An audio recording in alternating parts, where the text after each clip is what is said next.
మన పెట్టుబడి మన పిల్లల భవిష్యత్తు కోసమే కదా. మీ పెట్టుబడికి నమ్మకమైన వేదిక శ్రీ వాసవి ప్రాజెక్ట్స్.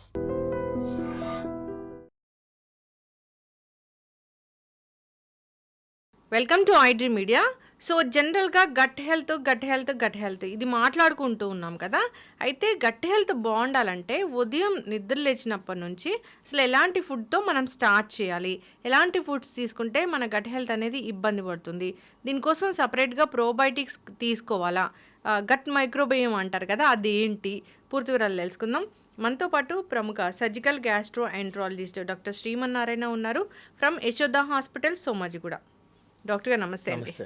డాక్టర్ గారు, జనరల్గా ఇప్పుడు అంటే అసలు గట్ హెల్త్ని ఎట్లా డిఫైన్ చేస్తారండి? గట్ హెల్త్ అంటే మనకి డైజెషన్ ప్రాసెస్ యాక్చువల్గా. సో కొంచెం తినంగానే ప్రశాంతంగా ఉండాలి పొట్ట, కానీ లేకపోతే మోషన్ కూడా మనకి ఎవ్రీడే ఒకసారి కంపల్సరీగా, అది కూడా ఏంటంటే కంప్లీట్ ఎంటీ అయి ఉండాలి. సో కొంతమంది ఏంటంటే ఒకసారి వెళ్తారు కానీ వాళ్ళకి ఫీలింగ్ ఉంటుంది లోపల అనమాట, ఎంటీ ఏం అవ్వలేదు అనేది. నెక్స్ట్ ఏంటంటే రోజుకి 3 times తీసుకోగలిగే ఆకలి ఉండాలి. సో ఆకలి సరిగా లేకపోయినా, కొంచెం తిన్నా ఏదన్నా బాగా ఇబ్బంది అనిపించినా, మోషన్ సరిగా అవ్వకపోయినా, రోజుకి ఒకసారి అయితే హ్యాపీ. రోజుకి అవ్వలేదు అనుకోండి, లేదు లూజ్ మోషన్స్ అవుతున్నాయి, కాన్స్టిపేషన్ ఉంది, తిన్న తర్వాత పొట్టంతా టైట్ అయిపోతుంది, ఏదైనా గట్ హెల్త్ లేనట్టే లెక్క అనమాట. సో క్లాసికల్గా గట్ హెల్త్ బాగుంది అని మీరు ఎలా చెప్పాలి అంటే, ఇఫ్ యూఆర్ ఫీలింగ్ నార్మల్, మంచిగా ఉంది, మీరు టైంకి తింటున్నారు, టైంకి ఆకలిగా ఉంది, రోజుకి వాష్రూమ్ ఒకసారి వెళ్తున్నారు, అది కూడా వెళ్ళిన తర్వాత బాగా ఎంటీ అయిపోయింది, లోపల ఏం లేదు అని మీరు ఫీల్ అవుతున్నారు, that means good gut health ఉన్నట్టే లెక్క. ఇంకా కొత్తగా డిఫరెన్సెస్ అట్లా ఏమి ఉండదండి యాక్చువల్గా. అది మా గట్ హెల్త్ బాగున్నట్లు బాగాలేనట్టు. పొద్దున్నే అసలు నిద్ర లేస్తానే గోరువెచ్చని నీళ్ళు తీసుకోండి, లేదా లెమన్ టీ తీసుకోండి, గ్రీన్ టీ తీసుకోండి, తేనె గోరువెచ్చని నీళ్ళు తీసుకోండి, ఇలా చెప్తూ ఉంటారు కదా. As a surgical gastro enterologist, senior gastro enterologist, మీరు ఏం చెప్తారు అసలు పొట్టలో అసలు పొద్దున్నే ఏం ఉండాలి? జనరల్గా అండి అందరూ చెప్తారు కదా, నాలుక టంగ్ మంచిగా ఉంటే మనం బాగానే ఉంటాం అని అర్థం.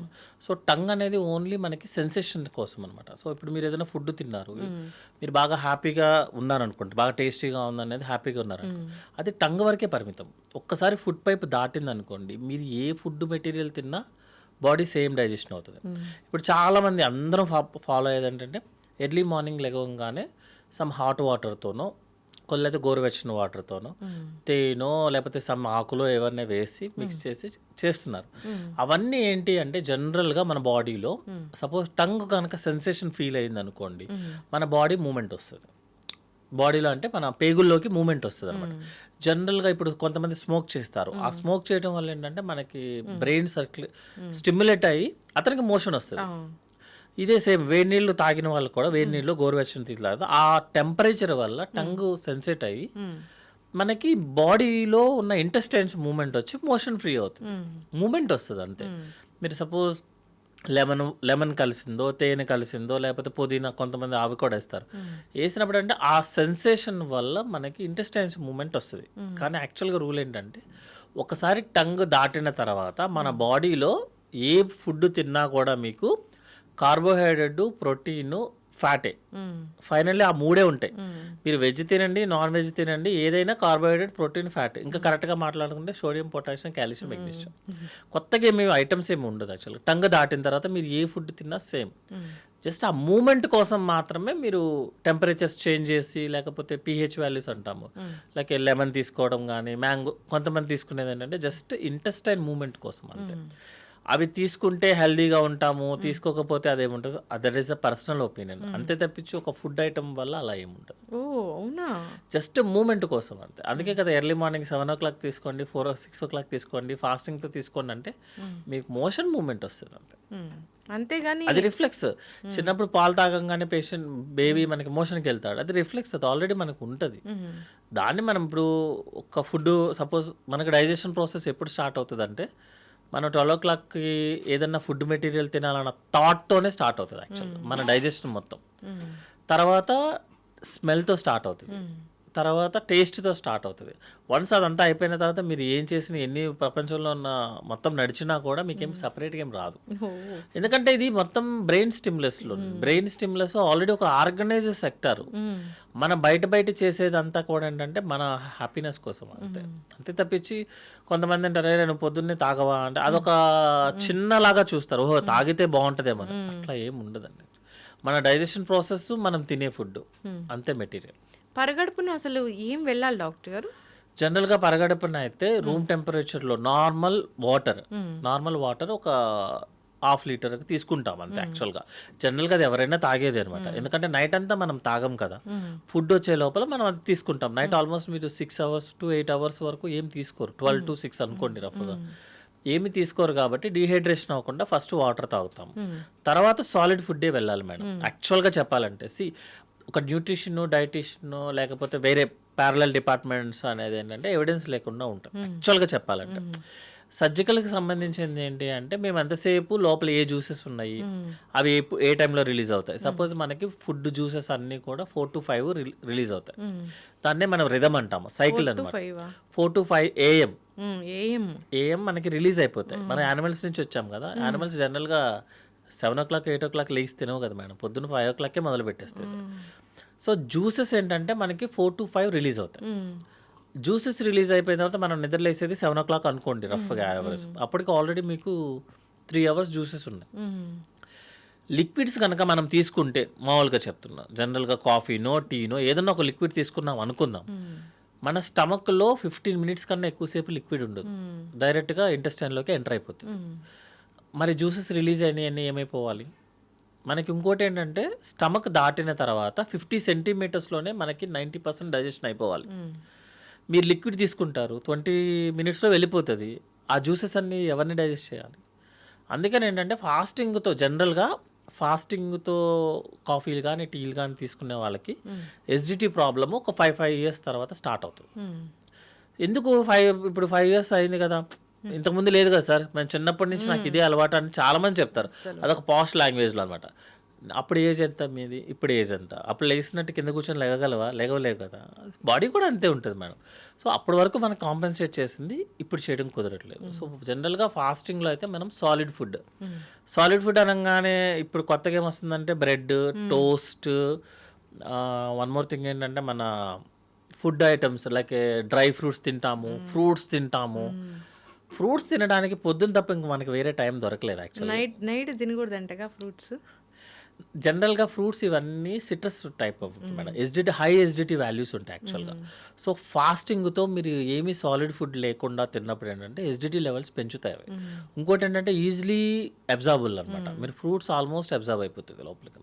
సో ఫ్రూట్స్ అనేది ఏంటంటే ఒక సాలిడ్ ఫుడ్ మెటీరియల్ తీసుకొని క్లాసికల్ ఇండియన్ ఫుడ్ మేడం, అది సౌత్ కావచ్చు నార్త్ కావచ్చు. అంతా అయిపోయిన తర్వాత బనానా ఇస్తారు కానీ ముందు బనానా పెట్టి ఫుడ్ పెట్టాడు ఎవరు? సింపుల్గా చెప్పాలంటే బనానా పెట్టి తర్వాత లాస్ట్లో అది తింటే అంటే ఫ్రూట్ ఎక్స్ట్రా.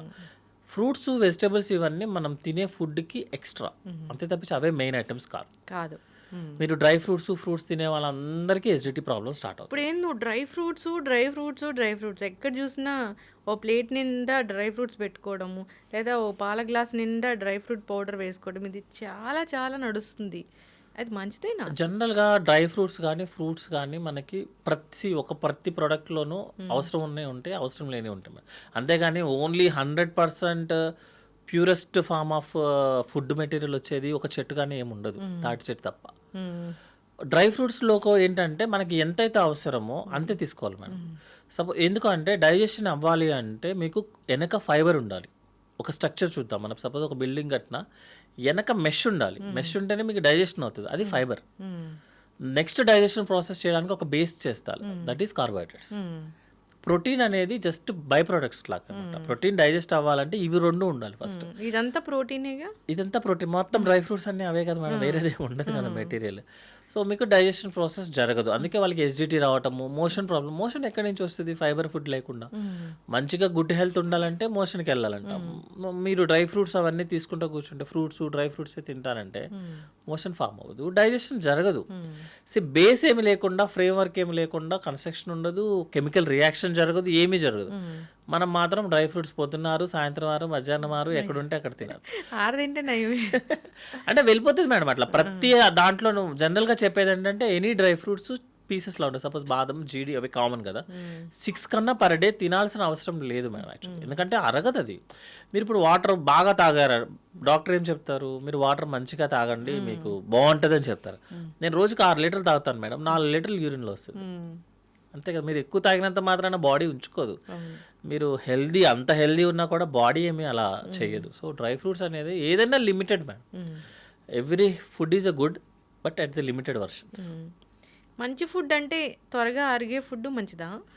జనరల్‌గా ప్రతి ఫుడ్ ఐటెమ్‌ని మన బాడీ కార్బోహైడ్రేట్, ఫ్యాట్, ప్రోటీన్ లాగే చూస్తది మేడం. వాటర్, ఫైబర్ ఈ 5 ప్రొడక్ట్‌లోనే చూస్తది. మీరు ఏ ఫుడ్ తిన్నా కూడా. కానీ మనం యాడ్ చేసే ఈ ఆయిల్ కానీ, స్పైసెస్ కానీ, ఫ్రై కానీ వీటిల్ని మన బాడీ రికగ్నైజ్ చేసుకోలేదు యాక్చువల్‌గా. ఎందుకంటే మనం వచ్చింది అక్కడి నుంచే కాబట్టి, అప్పుడు స్పైసెస్ ఇవన్నీ లేదు కాబట్టి మన ఆయిల్ ఇవన్నీ బాడీ రికగ్నైజ్ చేసుకోలేదు. అందుకే మనకి జనరల్‌గా బిర్యానీస్ అవన్నీ తిన్నప్పుడు లేకపోతే బాగా ఫ్రై ఐటమ్ తిన్నప్పుడు తినేటప్పుడు టంగ్ హ్యాపీ ఉంటుంది. తిన్న తర్వాత పొట్ట హార్ట్ అవుతుంది. పొట్ట ఏడుస్తుంటుంది అనమాట. ఎందుకంటే అవి స్పైసెస్. మీరు వెజిటేరియన్ తిన్నప్పుడు పొట్ట హాయిగా ఉంటుంది. నాన్ వెజ్ తిన్నప్పుడు పొట్ట ఇబ్బంది పెడుతుంది. మళ్ళీ ఫ్రైగా తిన్నప్పుడు ఇబ్బంది పెడుతుంది. కర్రీగా తిన్నప్పుడు ఇబ్బంది పెట్టదు. అందుకని మనం యాడ్ చేసే ఆయిల్, స్పైసెస్ అవి ఇంపార్టెంట్ మేడం. అంతేగాని ఫుడ్ ఎప్పుడు సేమ్ మేడం. అంతే కార్బోహైడ్రేట్, ప్రోటీన్, ఫ్యాట్. ఇప్పుడు బిర్యానీ అనేది చాలా మంచిదని ఒక వీడియో చాలా పెద్ద వైరల్ అయింది డాక్టర్ గారు. బిర్యానీ చాలా మంచిదని. బిర్యానీ మంచిదే మేడం. ఎప్పుడు అంటే దాంట్లో ఉన్న ఆ స్పైసెస్ ఉంటాయి కదా, అన్ని రకాల స్పైసెస్ వాడతాం. అవి చాలా chemical compounds madam, natural chemicals, anti cancer, anti ageing. యాక్చువల్గా బిర్యానీ వచ్చింది ఆ బేసిస్లోనే. బిర్యానీ ఇస్ రాయల్ ఫ్యామిలీ వాళ్ళు వాడేది యాక్చువల్గా, మనం వాడేది కాదు. ఫస్ట్లో అంతా రాయల్ ఫ్యామిలీస్ తినేవి అనమాట. వాళ్ళు ఎందుకు తింటారు మేడం? మంచిదైతేనే కదా తింటారు. యాంటీ ఏజింగ్, యాంటీ క్యాన్సర్ అయితేనే తింటారు. దాంట్లో ఏమైందంటే మనం రైస్ ఎక్కువ అమౌంట్ ఆఫ్ రైస్ యాడ్ చేసి, అది కూడా రైస్ అనేది కూడా ఆల్ పాలిష్డ్ రైసే. ఎందుకంటే it should be like white colour, బ్రైట్గా ఉంటేనే మనం తినగలం. డబల్ మసాలా యాడ్ చేసి స్పైసెస్ ఇంపార్టెంట్ యాక్చువల్గా అందులో. అవి మంచివి. రైస్ ఎక్కువ అమౌంట్లో రాంగ్, తక్కువ అమౌంట్లో కాదు, ఎక్కువ అమౌంట్లో రాంగ్. మళ్ళీ ఆయిల్, డాల్డా లేనిదే బిర్యానీ టేస్టీగా అవ్వదు. అది పడాల్సిందే. కొంతమంది యానిమల్ ఫ్యాట్ కూడా యూస్ చేస్తారు. అది మనం ఒప్పుకోకపోయినా మోస్ట్ ఫేమస్ బిర్యానీ పాయింట్స్ అన్నీ కూడా యానిమల్ ఫ్యాట్ యాడ్ చేస్తేనే ఆ టేస్ట్ వస్తుంది. అదొక స్టిక్కీగా అట్లా చిక్కిగా. సో ఆ టేస్ట్ కోసం మనం చేసే దాని వల్ల బిర్యానీ అనేది డేంజర్ అయిపోయింది. అదే టైంలో మరి ఖాళీగా ఉన్నాం కాబట్టి పక్కన ఒక పెప్సీయో, కోకో ఏదో సంథింగ్ ఏదో కోలా డ్రింక్స్ వస్తుంది. That is very high sugars కాబట్టి డ్యామేజ్ అవుతుంది. So biryani as a such is a good. అంటే వారానికి ఒకసారి తింటే మేడం అది ఇంట్లోది. బయటదైతే మాత్రం biryani as a such is the bad. Non veg కూడా అంతేగా డాక్టర్ గారు మీరు చెప్పినట్లు? నాన్ వెజ్ కూడా కర్రీ లాగా ఉన్నప్పుడు మనం ఎక్కువగా స్పైసెస్ వేయకుండా, ఎక్కువ ఆయిల్ యూస్ చేసినప్పుడు non veg is a good madam. లేకపోతే ప్రోటీన్ ఎక్కడి నుంచి వస్తుంది? మనం ప్రోటీన్ రావాలంటే నాన్ వెజ్ తినాల్సిందే కదా. వెజ్తో ప్రోటీన్స్ రావు కదా మేడం.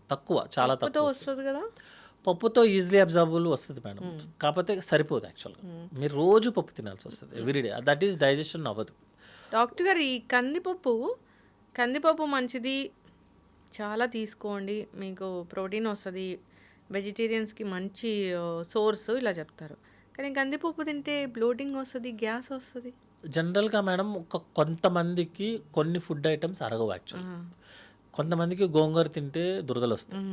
చాలా మందికి వస్తుంది యాక్చువల్గా. అందులో కూడా ఇంగ్లీష్ గోంగూర, న్యాచురల్ గోంగూర, అందులో కూడా డిఫరెన్స్ ఉంటుంది. బెండకాయ తింటే కొంతమందికి వస్తుంది. అంటే అది ఫుడ్ ఎలర్జీకి సంబంధించిన మెటీరియల్ మేడం.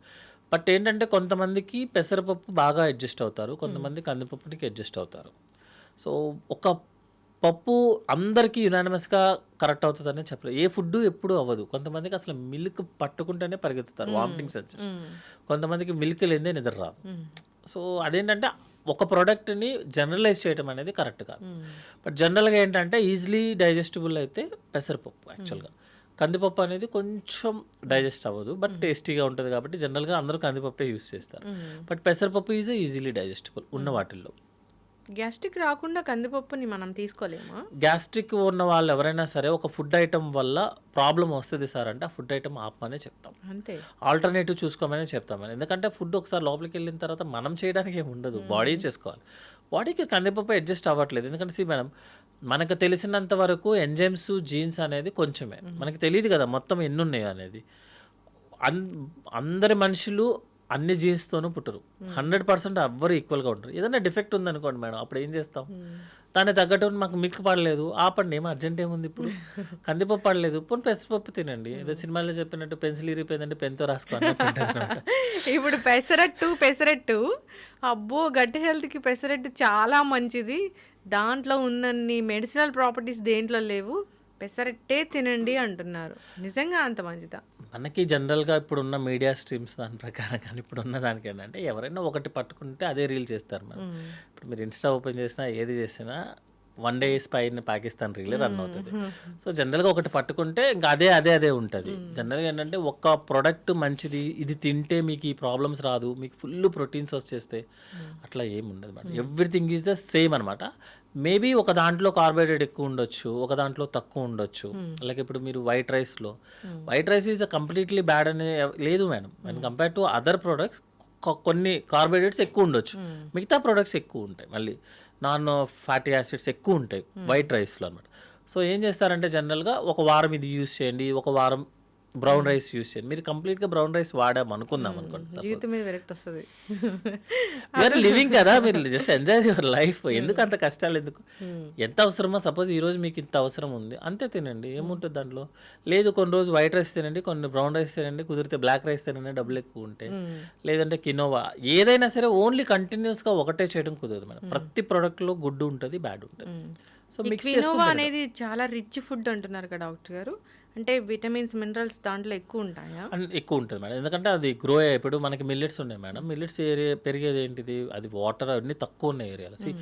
ఏదన్నా ఒక స్ట్రగుల్తో పెరుగుతుంది అనుకోండి, సపోజ్ నాటుకోళ్ళు కానీ ఏమన్నా ఉంటాయి అనుకో, అవి స్ట్రగుల్తో పెరుగుతాయి. బ్లాక్ కోడి అవన్నీ వస్తున్నాయి కదా ఇప్పుడు. స్ట్రగుల్తో పెరిగి ఎక్కువ యాక్టివిటీ చేస్తున్న ప్రోడక్ట్ ఏదైనా సరే యాక్చువల్గా గుడ్గా ఉంటుంది. అది ఎక్కువ రోజులు వాడటం కూడా కుదరదు, ఎందుకంటే ప్రోటీన్ గుడ్ కదా, కార్బోహైడ్రేట్ బ్యాడ్ కదా, షుగర్ బ్యాడ్ కదా. నేను రోజు ప్రోటీన్ తింటానంటే ఎట్లా కుదురుతుంది? వర్క్ అవ్వదు కదా. సో కొన్ని రోజులు కినోవా తీసుకుంటే, కొన్ని రోజు వైట్ రైస్, కొన్ని రోజులు ఆ వైట్ రైస్ తీసుకుంటే బ్రౌన్ రైస్, బ్లాక్ రైస్, లేకపోతే మిల్లెట్స్, అలా వీక్లీ చేంజ్ చేసుకోవడం అనేది గుడ్ మేడం. లైక్ ఆయిల్ కూడా. Thank you so much doctor గారు, వైట్ రైస్ కూడా మంచిదని చెప్పారు. లేదా మేడం వైట్ రైస్ తింటేనే కరెక్ట్గా చెప్పాలంటే ఒక ఫుడ్ ఐటమ్ వల్ల, ఫుడ్ వల్ల పేషెంట్ ఎంత హ్యాపీగా ఫీల్ అవుతాడు అనేది ఒక సర్జరీ చేసుకున్న పేషెంట్ని అడగండి మేడం, మీకు చెప్తాడు. ఒక 3 రోజుల వరకు నోట్లోంచి ఇవ్వడానికి ఉండదు, ఏముండదు. ఆకలితో అసలు ఇంకా నేను ఎందుకున్నానని ఫీలింగ్ వస్తుంది అతనికి. ఒక రైస్ కొంచెం పెట్టంగానే అసలు ప్రపంచాన్ని జయించినట్టు ఫీలింగ్ వస్తాడు. సో అదేంటంటే వెళ్ళినోడికే తెలుస్తుంది మేడం. మేము అందరు రోజు చూస్తాం కాబట్టి ఫాస్టింగ్ చేయడం ఇవన్నీ ఆ రోజు టైంపాస్కి బాగా పనిచేస్తాయి మేడం. వెయిట్ ఏదో ఆ రోజుకి పనిచేస్తుంది, కానీ లైఫ్లో మనం 100 years బతకాల్సిన అది అవ్వదు మేడం. అసలు ఈ స్ట్రెస్తో ఏం తినొద్దు అంటున్నారని ఇక్కడే, అరే ఫుడ్ ఏం తినాలని చెప్పి అరగంట ముందు గంట ముందు డిస్కషన్స్ పెడితే మీరు ఫుడ్ ఏం తింటారు మేడం. దాని బదులు ఏంటంటే ఈరోజు మనకి ఇంత అవసరం, ఎక్కువ వర్క్ చేశాను సో నాకు ఇంత అవసరం, అంతే తినండి.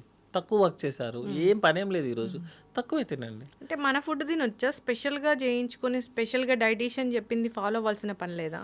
మన ఫుడ్, మన యాన్సిస్టర్స్, మన ఫోర్ఫాదర్స్ ఏం తిన్నారో అది తింటే సరిపోతుంది అంతే. యాక్చువల్గా మనకి ఏదైతే ట్రెడిషనల్గా హోమ్లో ప్రిపేర్ ఉన్నారో సేమ్ అదే ఫుడ్ చేసుకొని అదే విధంగా యాన్సిస్టర్స్ ఏ వర్క్ అయితే చేశారో చేసుకుంటే that's the fair enough madam. ఇప్పుడు ఒక చార్ట్ని మనం ప్రిపేర్ అయ్యి, సపోజ్ నేను ఒక డైటీషియన్ దగ్గరికి వెళ్ళి కామెంట్ చేయడం అని కాదు, యాక్చువల్లీ అది మనము పేషెంట్గా ఉన్నప్పుడు, లేకపోతే సపోజ్ నేను ఇప్పుడు 100 kgs ఉన్నాను మేడం, నాకు మోకాలు నొప్పులు వస్తున్నాయి, నేను బరువు తగ్గాలి, మ్యాండేటరీ తగ్గాలి ఇప్పుడు నేను.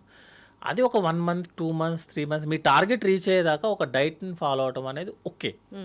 అది కంటిన్యూస్ ఫాలో అవడం అనేది it's a very danger actually. ఒక ఫుడ్ ఏం తినాలో కూడా గంటసేపు ఆలోచిస్తే మరి ఫుడ్ ఏం తింటారు, ఏం చేస్తారు?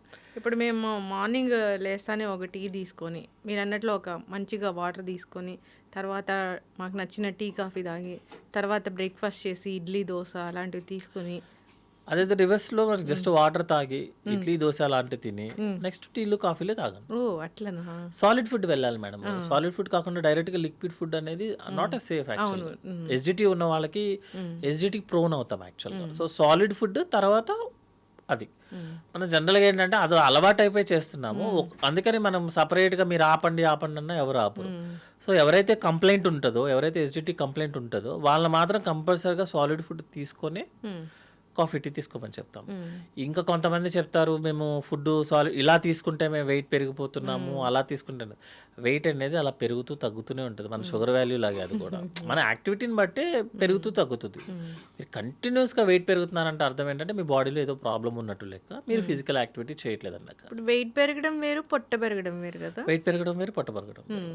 పొట్ట పెరుగుతుందంటే అది గ్యాస్ట్రిక్ పొట్ట అని మనకి ఎలా తెలుస్తుంది? జనరల్‌గా ఎస్‌డిటీ పొట్ట మేడం 1-2 డేస్‌లోనే పెరిగిపోతుంది యాక్చువల్‌గా. ఇట్స్ బెలూన్ లాగా మొత్తం అనమాట. పై పొట్ట పెరుగుతుంది, కింద పొట్ట పెరుగుతుంది.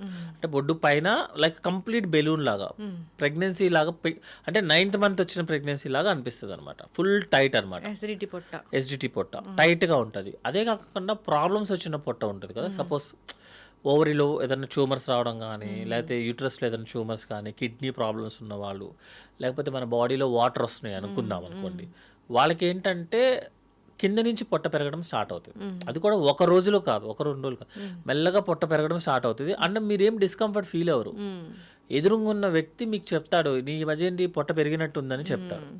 ఎస్‌డిటీ పొట్ట ఏంటంటే మీరే ఫీల్ అవుతారు టైట్ అయిపోయింది, పొట్ట మొత్తం బెలూన్ లాగా ఉబ్బిపోతుందని.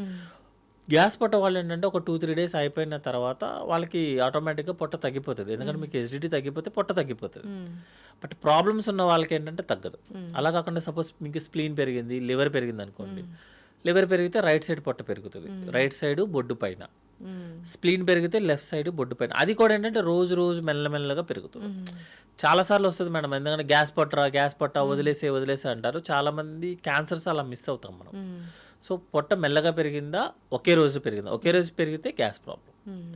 మెల్లమెల్లగా పెరిగింది, నీకు ఏ కంప్లైంట్ లేకుండా పెరిగిందంటే అది వేరే ప్రాబ్లం, ఏదో లోపల ఉన్నట్టు లెక్క. లేకపోతే ఇప్పుడు పొట్ట పెరిగిన వాళ్ళందరూ ఇబ్బంది పడతారు, అయ్యో లోపల ఏదో క్యాన్సర్స్ ఉందేమో. అట్లా ఏం లేదు. జనరల్గా ఏంటంటే స్లోగా ఏదన్నా జరుగుతుంది అంటే లోపల ఏదో ఉన్నట్టు లెక్క. ఒకేసారి జరిగింది అంటే గ్యాస్ ప్రాబ్లం. ఇప్పుడు లంచ్కి వెళ్ళినప్పుడు కొంచెం తినగానే పొట్ట సరిపోయింది, ఫిల్ అయిన ఫీలింగ్ ఉంటే అది మంచిదేనా? లేదు మేడం. యాక్చువల్గా ఏంటంటే మనం ఎంతైతే తీసుకోగలమో అంత తీసుకోకుండా తక్కువ తీసుకుంటున్నామంటే ఐదర్ వాడేదైనా బేకింగ్ సోడా కలిపి ఉండాలి, లేకపోతే మీకు లోపలైనా గ్యాస్ ఉండాలి. గ్యాస్ అనేది లోపల మనకేమీ ఎయిర్ ఉండదు మేడం. యాక్చువల్గా ఎయిర్ ఉండదు లోపల. ఎందుకంటే మేము గ్యాస్ ఉన్న వాళ్ళకి ఎండోస్కోపీ చేసినప్పుడు లోపలేమీ ఎయిర్ ఉండదు. కొత్తగా మేము ఇవ్వాలి లోపల. వాళ్ళకి ఏంటంటే ఆ ఫీలింగ్ అనమాట. యాక్చువల్గా అంటే మనకి స్టమక్ కెపాసిటీ జనరల్గా 50 ml, జనరల్గా 1 లీటర్ వరకు ఎక్స్పాండ్ అవుతుంది. సపోజ్ మీరు లోపల ఏదన్నా అల్సర్స్ ఉండి గ్యాస్ ప్రాబ్లం ఉందంటే గ్యాస్ట్రైటిస్ అంటాం. అల్సర్స్ ఏదైనా ఉందనుకోండి, మీరు 100 ml ఇవ్వగానే పొట్ట ఇంకా నాకు చాలు అంటది. ఎందుకంటే 50 ml నుంచి 1 లీటర్ పెరగాలి కదా. పెరిగిన తర్వాత మనకి ఇంకా చాలు అనే ఫీలింగ్ రావాలి. లోపల అల్సర్స్ ఉన్న వాళ్ళకి కానీ గ్యాస్ట్రిక్ ప్రాబ్లం ఉన్న వాళ్ళకి ఏంటంటే 100 ml జస్ట్ కొంచెం పెరగంగానే ఇంకా చాలు అనిపిస్తుంది. దాన్నే మనము గ్యాస్ పట్టేసింది లోపల అంటాం. ఎందుకంటే పొట్ట లోపల ఉన్న స్టమక్ ఎక్స్పాండ్ అవ్వట్లా. సో లాస్ట్ 1 month 2 monthsలో తిన్న అతను ఇప్పుడు తినట్లేదు సడన్గా అంటే ఐదర్ గ్యాస్ ప్రాబ్లం అయినా ఉండాలి, ఆకలి గ్యాస్ అవుతానికి ఆకలి బాగానే ఉంటుంది యాక్చువల్గా. అట్లా కాకుండా ఆకలి కూడా లేదంటే మాత్రం లోపలేదో అయి ఉండాలి. అందుకే జనరల్గా మేము ఇప్పుడు సపోజ్ హార్ట్ పేషెంట్ వచ్చాడు మేడం, అతను అడిగే ఫస్ట్ క్వశ్చన్ ఏంటంటే ఇంతకుముందు నువ్వు చేయాల్సిన పని కన్నా ఇప్పుడు నువ్వేమన్నా తక్కువ చేస్తున్నావా, లేదంటే చేస్తే అలసట వస్తుందా అని అడుగుతాము. దట్ మీన్స్ హార్ట్ ఇష్యూ ఉన్నట్టు లెక్క. ఇంతకుముందు నువ్వు తినేదానికన్నా తక్కువ తింటున్నావా? ఆ క్వశ్చన్ అడగంగానే అతను చెప్పే విధానంలోనే మనకి గ్యాస్ట్రిక్ ప్రాబ్లం అని తెలిసిపోతుంది. దానికోసం పెద్ద పెద్ద స్కానర్లు కూడా అవసరం లేదు. ఆ క్వశ్చన్ చాలా యాక్చువల్గా. ఇప్పుడు తినగానే కొందరికి ఏమవుతుందంటే వామిటింగ్ సెన్సేషన్ రావడము, ఇంకా తినబుద్ధి కాకపోవడం ఇట్లా జరుగుతూ ఉంటుంది. ఈ వామిటింగ్ సెన్సేషన్ అనేది కూడా ఈ యాసిడిటీ వల్లే అవుతుందా? వామిటింగ్ సెన్సేషన్ కూడా ఎసిడిటీ యాక్చువల్గా. అంటే మనకి చాలా కండిషన్స్ ఉంటాయి. బట్ గ్యాస్ట్రో రిలేటెడ్ ఏంటంటే ఎక్కువ ఎసిడిటీ ఉన్న వాళ్ళకి ఏంటంటే గ్యాస్ ప్రాబ్లమ్ ఉన్న అల్సర్స్ ఉన్న వాళ్ళకి బాడీ రిసీవ్ చేసుకోవడానికి ఇష్టపడదు ఫుడ్ని. సో ఆబ్వియస్లీ మీకు వామిటింగ్ సెన్సేషన్ వస్తేనే కదా మీరు అది కౌంటర్ రియాక్షన్ అనమాట. ఇప్పుడు బ్రెయిన్లో ట్యూమర్ ఉన్న వాళ్ళకి వామిటింగ్ సెన్సేషన్ నాసియా ఉంటుంది. అలా కాకుండా సింపుల్ గ్యాస్ట్రిక్ ప్రాబ్లం ఉన్న వాళ్ళకి అదే ఉంటుంది అనమాట. స్టమక్ రిసీవ్ చేసుకోవడానికి యాక్సెప్ట్ చేయలేదు అనుకోండి, మీరు తినడానికి వీలు లేదు. అప్పుడు మీకు ఏ ఫీలింగ్ కలిగించాలి? కొంచెం తింటే వామిట్ అవుతున్న ఫీలింగ్ మీకు బాడీ కలిగిస్తుంది. అది ట్రిగర్ మెకానిజం, లైక్ ఫీవర్ లాగా అంతే. ఇప్పుడు యాసిడిటీ ఉంటే టాబ్లెట్స్తో సరిపోతారా డాక్టర్ గారు? జనరల్గా ఎసిడిటీ ఉన్న వాళ్ళకి నార్మల్ రెగ్యులర్గా యూస్ చేసే మెడిసిన్ సరిపోతుంది మేడం. యాక్చువల్లీ ఫాస్టింగ్తో వేసుకోమని చెప్తాము. ఇప్పుడు లేటెస్ట్గా ఏంటంటే వితౌట్ ఫాస్టింగ్ కూడా మెడిసిన్స్ యూస్ చేయొచ్చు అనమాట. వస్తుంది వచ్చాయి మేడం, ఆల్రెడీ ప్రూవెన్. అంటే ఎంటీ స్టమక్ మీద వేసుకున్న టాబ్లెట్ కన్నా బాగానే పనిచేస్తుంది, ఎఫెక్టివ్గా పనిచేస్తుంది అనమాట. బట్ ఏంటంటే అందరికీ వాడలేము ఆ టాబ్లెట్స్. ఈ సింపుల్గా అయిపోయే టాబ్లెట్ని ఎక్కువ మనీ పే చేయించలేం కదా, ఇండియాలో అవన్నీ కుదరవు యాక్చువల్గా. సో ఫాస్టింగ్తో వేసిన టాబ్లెట్ 99% పనిచేస్తే వితౌట్ ఫాస్టింగ్ 100% పనిచేస్తుంది. ఇప్పుడు ఆ పొద్దున్న పరిగడుపున వేసుకునే ఆ ట్యాబ్లెట్ వేసుకుంటే అసలు ఆ లోపల పడిన యాసిడిటీ వల్ల వచ్చిన ర్యాష్ అంతా తగ్గిపోతుందా? 14 డేస్కి మనం ట్రీట్మెంట్ యూస్ చేస్తే లోపల ఉన్న మొత్తం అల్సర్స్ అన్నీ క్లియర్ అయిపోతాయి. ఎందుకంటే ఎసిడిటీ ప్రొడక్షన్ తగ్గిపోతుంది కదా ఆటోమేటిక్గా. తగ్గిపోయినప్పుడు మీకు అల్సర్స్ అన్ని హీల్ అయిపోతాయి. ఎసిడిటీ ప్రొడక్షన్ రావడం అంటే ఏంటి? మేము సరిగ్గా టైంకి తినకపోతే అట్లా వస్తుంది. జనరల్గా మనకి బాడీ డైజెషన్ స్టార్ట్ అవ్వాల్సింది సెలవే మేడం. మనం ఉమ్ము దగ్గర స్టార్ట్ అవుతుంది, ఫుడ్ పైప్లో ఏం జరగదు. స్టమక్లోకి రాగానే మనకి ఏదైతే pH వాల్యూ ఉండాలో 0.8 అది ఉండాలన్నమాట. That is acidity, acid. Acidity కాదు, యాసిడ్ ఉండాలి. మీరు కనుక ఓవర్గా డైట్ చేయకుండా స్ట్రెస్ లెవెల్స్ ఎక్కువైపోయి యాంగ్జైటీ ఫీల్ అవుతూ నిద్ర లేదనుకోండి, హార్మోన్స్ లెవెల్స్ పెరుగుతాయి. కౌంటర్ రియాక్షన్ కింద మనకి యాసిడ్ రిలీజ్ అవుతుంది, ఎక్కువ రిలీజ్ అవుతుంది. సో యాసిడ్ ఉండాలి, కానీ ఎక్కువ రిలీజ్ అయితే ప్రాబ్లం వస్తుంది. అందుకే మీరు ఎస్డిటీ టాబ్లెట్స్ ఎక్కువ రోజులు యూస్ చేయొద్దని చెప్తాం అనమాట. ఎందుకంటే మీరు టాబ్లెట్స్ ఎక్కువ రోజులు వాడుతున్నారు అనుకోండి, అసలు ఉండాల్సిన యాసిడ్ కూడా ఉండదు. యాసిడ్ లోపల స్టమక్లో ఉంటేనే మన ఫుడ్ అరుగుతుంది. అవును, మీరు ఒక 1 మంత్కి రాస్తే సంవత్సరం పాటు కూడా వాడతారు. మరి అది బాగా పనిచేస్తుంది కదా మేడం, కౌంటర్ మెడికేషన్ కదా. దాంతో ఒక చిన్న ప్రాబ్లం వస్తుంది మేడం. యాక్చువల్లీ ఎస్డిటీ ఎక్కువ ఉన్నా మీకు ఇబ్బంది, అసలు యాసిడ్ లేకపోయినా ఇబ్బంది. రెండు మనకి ఇండైజెషన్ లాగే ఫీల్ అవుతుంది. పేషెంట్ ఏం చేస్తాడు, నాకు ఇండైజెషన్ లాగా ఉంది, డాక్టర్ గారు టాబ్లెట్ రాస్తారు కాబట్టి వేస్తాడు, అది బంద్ చేయదు. కంపెనీలు మారుస్తారు. మీరు చాలా మంది యాసిడ్ టాబ్లెట్స్ వాడని చూడండి, కంపెనీలు మారిపోతాయి. ఒమిప్రోజల్, ప్యాంటాప్రోజల్, ఈసోమప్రోజల్, లాక్సోమప్రోజల్ అన్ని కంపెనీలు మారిపోతుంటాయి. లైక్ మోషన్ సిరప్ మార్చినట్టే మార్చేస్తారు. ఎందుకంటే అది పనిచేయట్లేదు అంత ఫీలింగ్. ప్రాబ్లం ఎక్కడ వస్తుంది అంటే మీరు ఎక్కువ వాడేసి లోపల ఉన్న యాసిడ్ ప్రొడక్షన్ ఆపేస్తున్నారు, దానివల్ల మనకి ఇండైజెషన్ వాడుతుంది. అందుకే ఎస్డిటీ అనేది మ్యాక్సిమం 45 days, అంతకు మించి ఎక్కువ వాడటం అనేది సేఫ్ కాదు. అబ్జార్ప్షన్ పోతుందా న్యూట్రియంట్స్? అసలు డైజెషనే స్టార్ట్ అవుతుంది. మీరు సపోజ్ ఇప్పుడు ఉమ్ము మింగకుండా ఊసేస్తున్నారు అనుకోండి, డైజెషనే స్టార్ట్ అవుతుంది.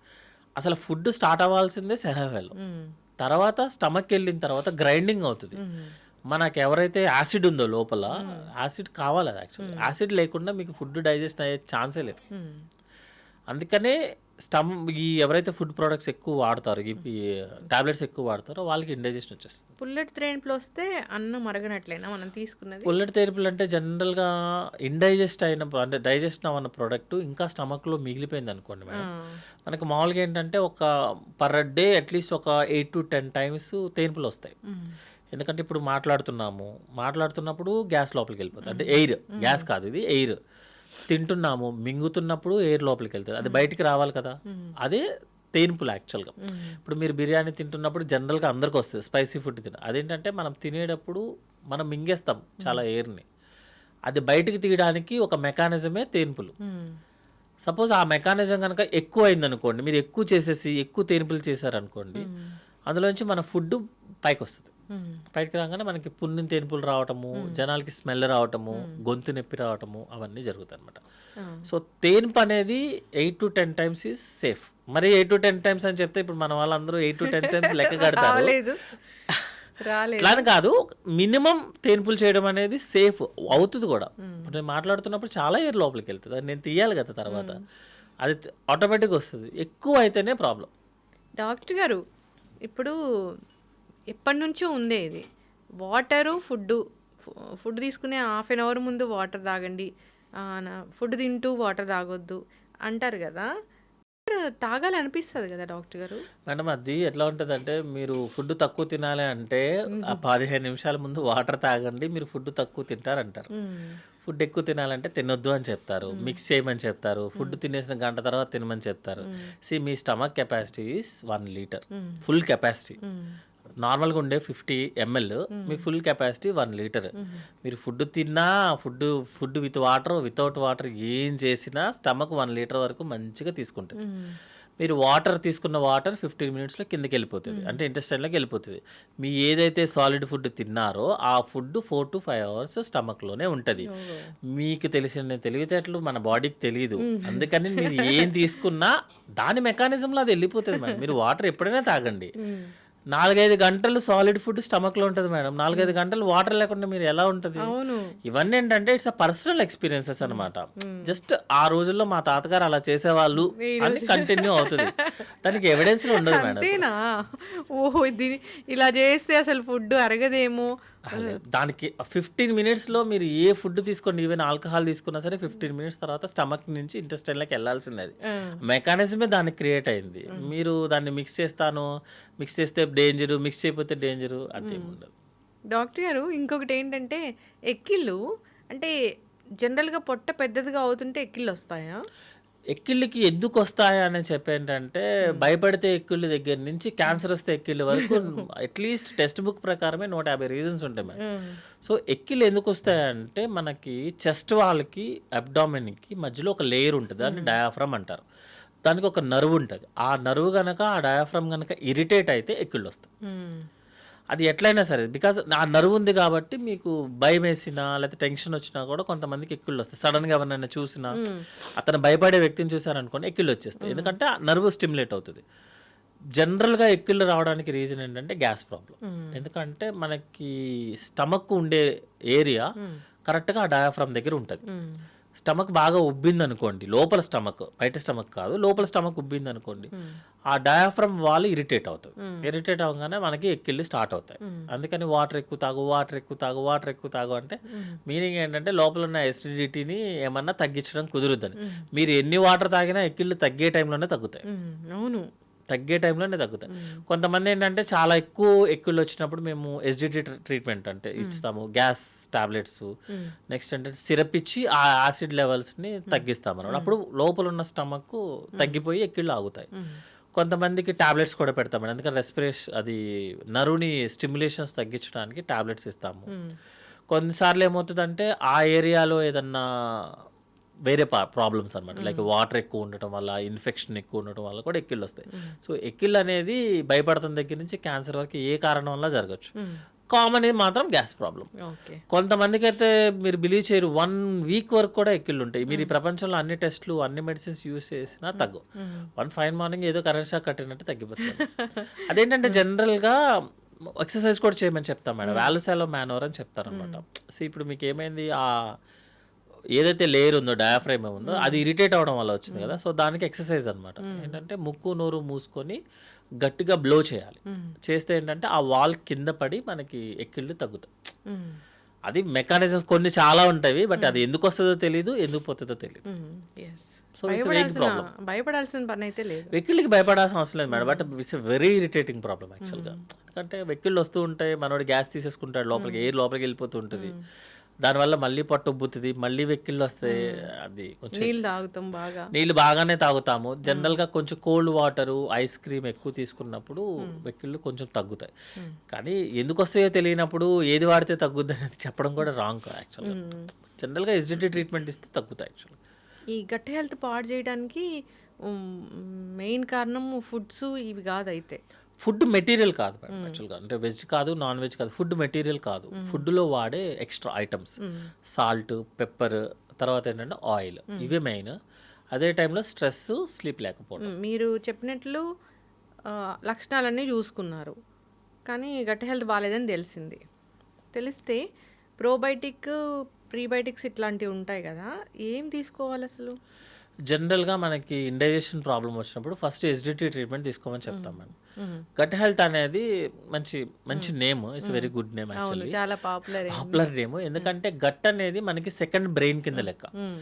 బ్రెయిన్లో కన్నా ఎక్కువగా నర్వ్ బ్రెయిన్ని గట్లో ఉన్నటువంటి నరాలన్నింటినీ కలిసి మనం ఒక ముద్దలా చేస్తే గట్లోనే ఎక్కువ నరాలు ఉంటాయి యాక్చువల్గా. సో ఇట్స్ సెకండ్ బ్రెయిన్ కింద. మనకి కూడా ఒక హార్ట్ ఉంటుంది, కాల్లో కూడా ఇంకో హార్ట్ ఉంటుంది. So cough muscle is a heart యాక్చువల్గా, అందుకే కాఫ్ మజిల్ ఎక్సర్సైజ్ చేయమని చెప్తారు రోజు అనమాట. సో గట్లో ఏంటంటే మనకి మేడం లోపల ఉన్న లేయర్కి బ్లడ్ సప్లై కానీ ఫుడ్ మెటీరియల్ కానీ లోపల ఉన్న బ్యాక్టీరియా ఫుడ్ని డైజెస్ట్ చేస్తుంది యాక్చువల్గా.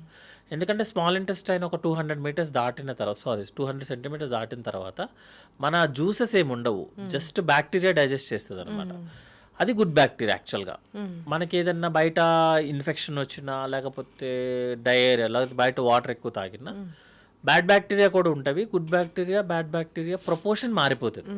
మారంగానే మనకి లూజ్ మోషన్స్ వస్తాయి. అదే గట్టు పాడైపోయింది కడుపు పాడైపోయింది అని చెప్పేది. సో గుడ్ బ్యాక్టీరియా ఉండాలి, బ్యాడ్ బ్యాక్టీరియా ఉండాలి. ప్రపోర్షన్ కొంచెం అటు ఇటు అయితే బ్యాడ్ బ్యాక్టీరియా ఎక్కువ పెరిగితే మనకి లూజ్ మోషన్స్ వస్తాయి. అట్లాగని నేను కూర్చొని రోజు గుడ్ బ్యాక్టీరియా వేస్తే ఉన్నది పాడైపోతుంది. ఎందుకంటే లోపల బ్యాడ్ కూడా కావాలి యాక్చువల్గా. రెండు సేమ్ ఉండాలి, గుడ్ కొంచెం పెద్దగా ఉండాలన్నమాట, ఎక్కువ ఉండాలి. మరి ట్రీట్మెంట్ అంటే ఏం చేసి ఇప్పుడు మనకి లూజ్ మోషన్స్ వచ్చాయి మేడం, మీరు గుడ్ బ్యాక్టీరియా యాంటీబయాటిక్స్ ఎన్ని వాడితే అంత డేంజర్ యాక్చువల్గా లూజ్ మోషన్స్లో. ఎందుకు లూజ్ మోషన్స్ అంటేనే బ్యాడ్ బ్యాక్టీరియా పెరగడం వల్ల, గుడ్ బ్యాక్టీరియా తగ్గడం వల్ల. నేను మళ్ళీ యాంటీబయాటిక్స్ ఇస్తాను, యాంటీబయాటిక్ ఏం బ్యాడ్ బ్యాక్టీరియా మీద పనిచేస్తాను రూల్ ఎక్కడ ఉందా? గుడ్ దాన్ని కూడా చంపిస్తుంది. అందుకే మీరు ఏ లూజ్ మోషన్స్ చిన్నపిల్లలకైతే అసలు యాంటీబయాటిక్స్ యూజ్ చేయము, ఓన్లీ ప్రోబయాటిక్స్. పెద్దవాళ్ళకి కూడా మీరు ప్రిస్క్రిప్షన్స్ చూస్తే యాంటీబయాటిక్తో పాటు గుడ్ బ్యాక్టీరియా కూడా రాస్తారు యాక్చువల్గా. ప్రోబయాటిక్ కంపల్సరీగా లేనిదే యాంటీబయాటిక్ పని ఉందన్నమాట. సో ఈ యాంటీబయాటిక్ వెళ్ళి బ్యాడ్ బ్యాక్టీరియాని చంపుతుంది, మనం గుడ్ బ్యాక్టీరియాని ఇంక్రీజ్ చేస్తాం. అప్పటికి మాత్రం అది కూడా మీరు చూడండి, లూజ్ మోషన్స్ వచ్చినప్పుడు ఎవడు కూడా ఒక రోజులో ఆగిపోయిందని చెప్పడు, మినిమం 3-4 రోజులు పడుతుంది. మరి గుడ్ బ్యాక్టీరియా ఇస్తున్నాను, యాంటీబయాటిక్స్ ఇస్తున్నాను, తగ్గాలిగా ఇమీడియట్గా. అంటే ఏంటంటే లోపలంతా క్లీనింగ్ ప్రాసెస్ అయిపోయిన తర్వాత మాత్రమే తగ్గుతుంది.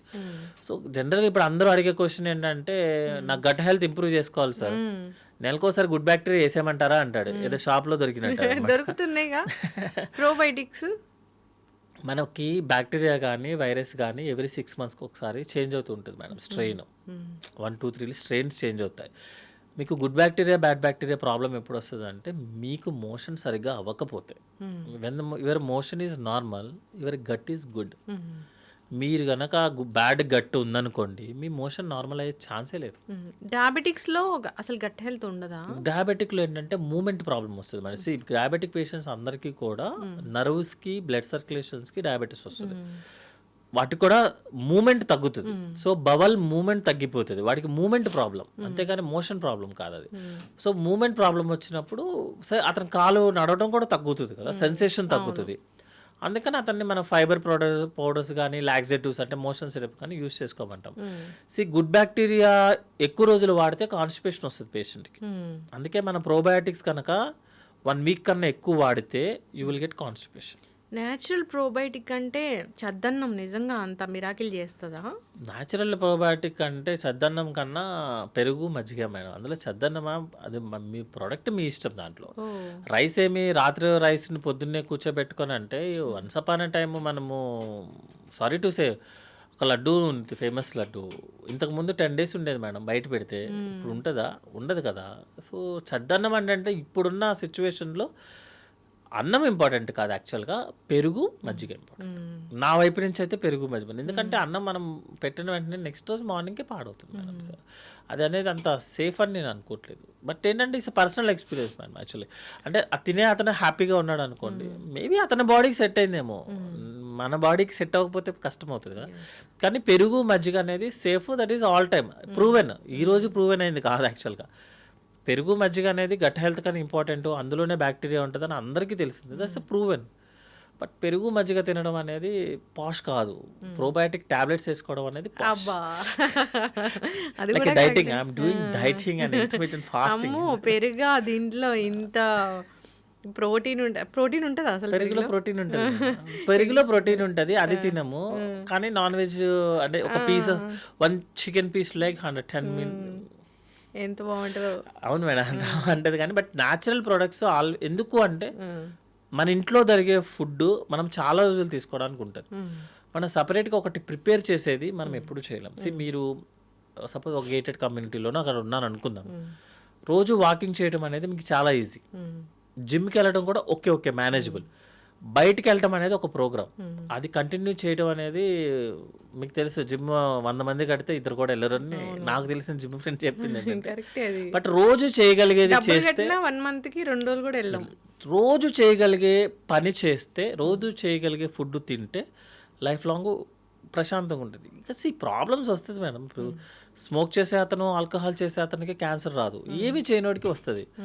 జిమ్ చేయనోడికి ఏమి రాదు, జిమ్ చేసేవాడు జిమ్లోనే పోతుంటాడు. అలాగని జిమ్ అనేది చేయడం అనేది రాంగ్ అని చెప్తామా? దట్ ఈస్ ద అతన్ని పర్సనల్ ప్రాబ్లం. దానికి మనమే వైడ్గా చేయటం కాదు.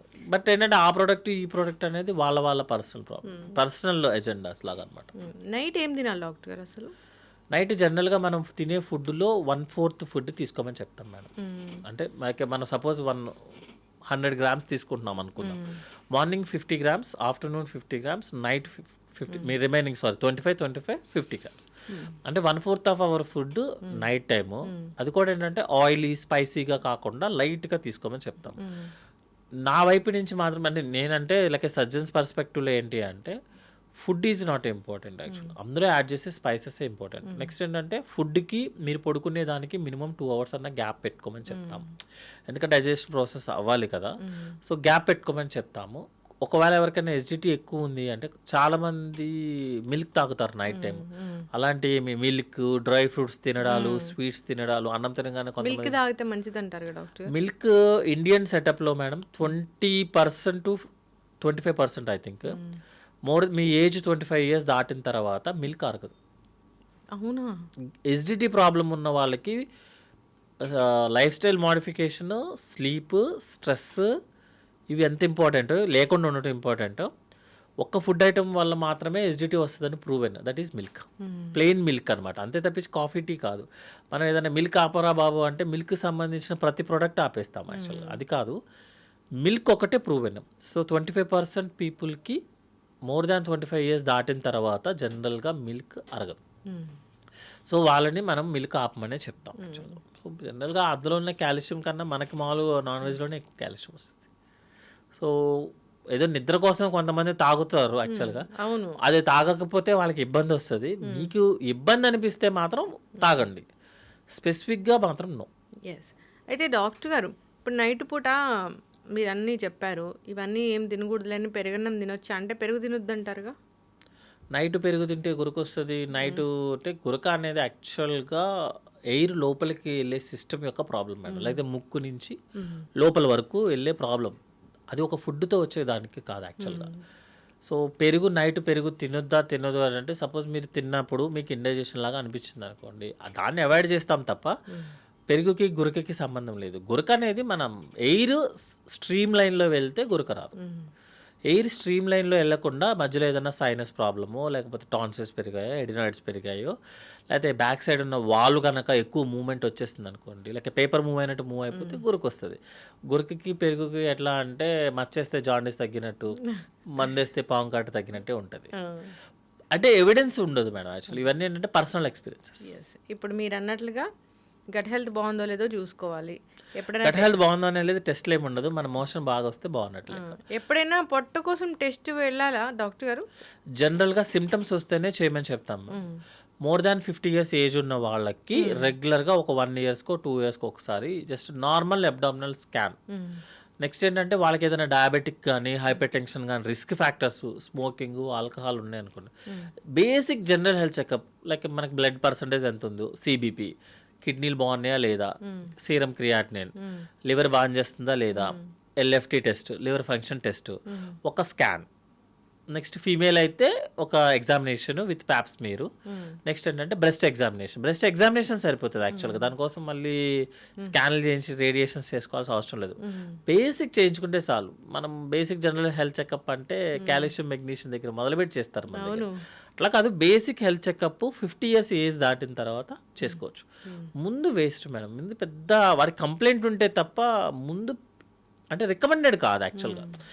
ఇప్పుడు మనం చేసుకోండి అనగానే 20 years నుంచి 50 years వాళ్ళకి చేసుకోవడం మొదలు పెడితే చాలా ఫైనాన్షియల్ చేసుకోవాల్సి వస్తుంది డాక్టర్ గారు. 25 years ఆఫ్ ఏజ్లోనే హార్ట్ అటాక్ సిమ్టమ్ లేకుండా వచ్చి చనిపోయే వాళ్ళని చూస్తున్నాం. మరి అది అతను వాకింగ్ చేసేటప్పుడు, యాక్టివిటీ చేసేటప్పుడు తను ఐడెంటిఫై చేసుకోవాల్సిన ప్రాబ్లం.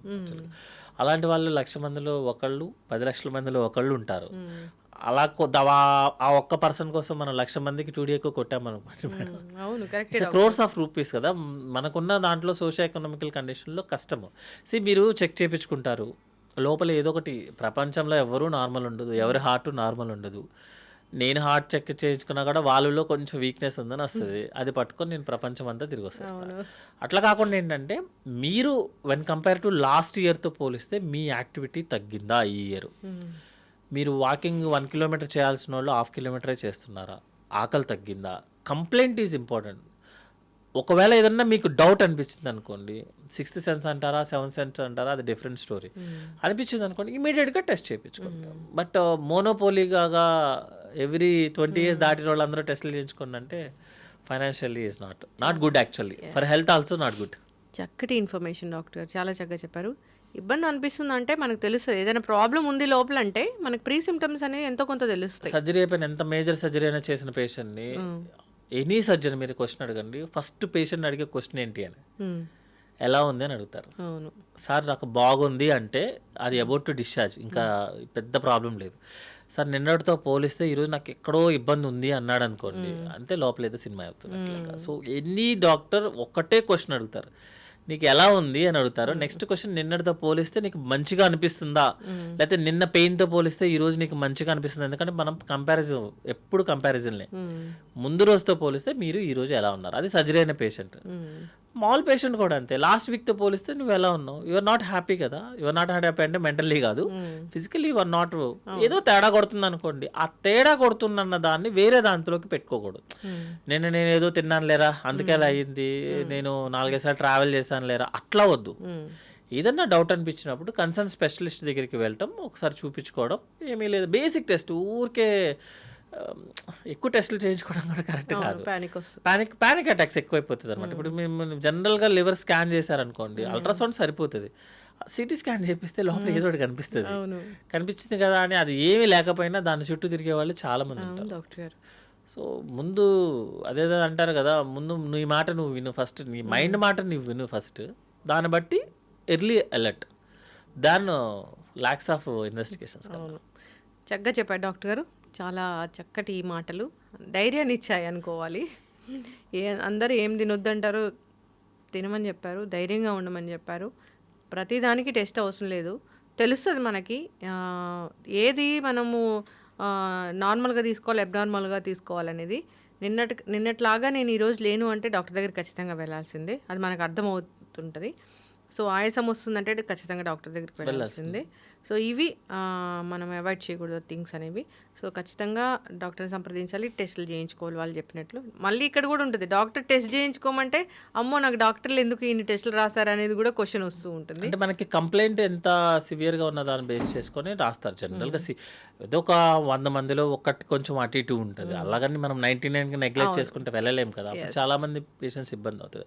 ఇప్పుడు రీసెంట్గా సార్ కూడా, పెద్ద సార్ చెప్పారు, గ్యాస్ట్రోలో పెద్ద సార్ కూడా చెప్పారు, కంపేర్ టు జామకాయతో అవకాడలో నీకేం రాదంటారు. బట్ అవకాడ తినటం అట్లా కాదు, బేసిక్ మనకు లోకల్గా ఏదైతే అవైలబిలిటీ ఉంటుందో అది హ్యాపీగా తినచ్చు. ఎగ్జాటిక్ వెళ్ళాల్సిన పని లేదు. అది ఎగ్జాక్ట్గా వెళ్ళే వాళ్ళు వెళ్తారు ఎప్పుడు, బట్ దాన్ని ఏమి పట్టుకొని అసలు లోకల్గా దొరికేదాన్ని, రెండు సేమ్ ప్రొడక్ట్స్ ఉంటాయి, ఒకళ్ళు కొంచెం అటు ఇటు వాల్యూస్ ఎక్కువ ఉంటాయి. బట్ ఇది రెగ్యులర్, అది అబ్నార్మల్, అది చేయలేం మనం యాక్చువల్గా.